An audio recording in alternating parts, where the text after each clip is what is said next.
नमस्ते सेवाहरू तपाईहरुलाई मेरो ब्लगमा स्वागत छ। अनि हिजो एउटा ब्लग बनाएको थिएँ, खोइ के भयो क्या त्यो क्यापकटले त्यो नजानेपछि त्यस्तो भइहाल्छ हैन। अनि मैले डिलिट गरिदिएँ क्या त्यो भिडियो। अनि कति समस्याहरू आउँदो रहेछ युट्युबमा टिकटकमा, तर त्यसलाई सल्भ गर्न म चाहिँ 1% पनि जान्दिनँ। अनि त्यस्तै हो साथी, आज त तपाईहरुको लागि मैले एकदमै दामी भिडियो ल्याएर आउनु खोज्दैछु। सम्भव हुन्छ या हुँदैन म तपाईहरुलाई बताइहाल्छु, देखिहाल्छु ल। हामी चाहिँ हिँड्न आइराखेको छौं। बुढा चाहिँ यता व्यस्त हुनुहुन्छ। अनि यता छोरा नानी लडिन्छ है। निकाल्छु नि, के हुन्छ निकाल्दा। हामी चाहिँ यहाँनिर पुरा घुम्दैछौँ हैन साथीहरू। अनि आजको स्पेशल डे चाहिँ यही है, हामी पुरा घुम्दैछौँ क्या। यस्तो मजा आइरहेछ, आम्मा कुरै नगरौँ न। अनि यो मान्छेको चाहिँ डेली हो क्या, यो के भन्छ यसलाई, आदत के गर्दिन न यो।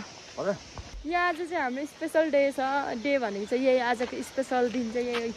हामी माथिबाट घुम्दै आएको साथीहरू।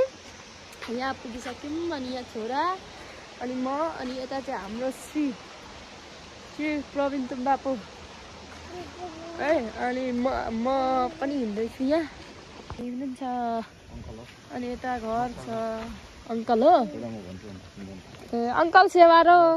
अनि घरहरू टन्नै छ। अनि अस्तितिर चाहिँ म यहाँनिर स्कुटी कुदाउँदै आएको थिएँ क्या साथीहरू, झन्डै लडेर यता तलतिर मेरो झन्डै गयो फुस्केको।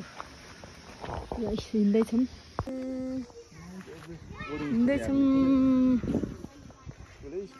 त्यो एउटा मान्छेले आत्तेर जग्गा बेच्नु हुँदैन क्या, लाटाले मात्रै बेचिन्छ अरे नि त जग्गा, हो कि होइन भन्नु त।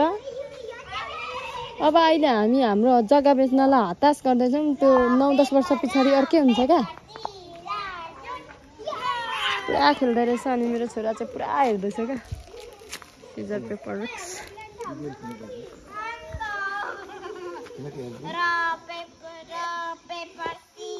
यत्रो बनाइसक्नु भएछ, तर यो जग्गा त बिक्री हुनु गाह्रो हुन्छ ल। मान्छेले कहाँ यस्तो जग्गा किन्छ। हामी बस पाराको भन्दा पनि तल चाहिँ यस्तो छोराको ताल खेल्नु थाल्यो। यमिक आउनु है, आउनु आउनु, भुकभुक हेर्नु जाउँ, आउनु आउनु। आम्मा अनि छुट्टै हुँदो रहेछ। बेच्ने जस्तै नि। बाख्रा कुखुरा पनि पाल्नु भएको रहेछ, बुकबुक कराएर नि हो। हामी चाहिँ यहाँ हिँड्दैछौँ। यो चाहिँ बस पाराको भन्दा तल खतरा रहेछ हो। बजारमा नि यतिको ठाउँ त छैन। खतरा रहेछ हो, बजारमा नि यतिको ठाउँ त छैन। प्लान्टहरू कसरी फुलाउनु, कसरी बनाउनु भएको क्या, हेर्नु न साथीहरू। प्लान्टहरू प्लान्टहरू क्या कस्तो। म त यहाँ घुम्दा त कस्तो राम्रो लाग्यो क्या साथीहरू। साँच्चै सब प्लान्ट, सब यस्तो राम्रो घर कि सब प्लान्ट, ट्री प्लान्ट भएको घर। हुँदै पनि भन्दैछ त्यहाँ। आउनु यामिक। धान उठाउँदै हुनुहुँदो रहेछ। यो चाहिँ पल्लो डाँडा अलिक तल हो। धान क्या, यहाँ यस्तो धेरै धान फल्छ साथीहरू। प्रवीण हौ तल जान्छ अरे, बोक्नु न। यहाँ चाहिँ धान पछार्दै हुनुहुँदो रहेछ दाइको रहेछ धान चाहिँ।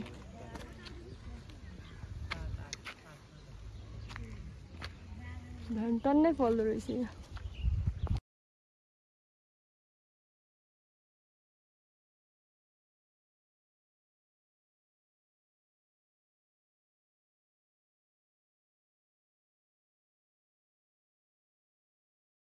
खतरा रहेछ हो, बजारमा नि यतिको ठाउँ त छैन।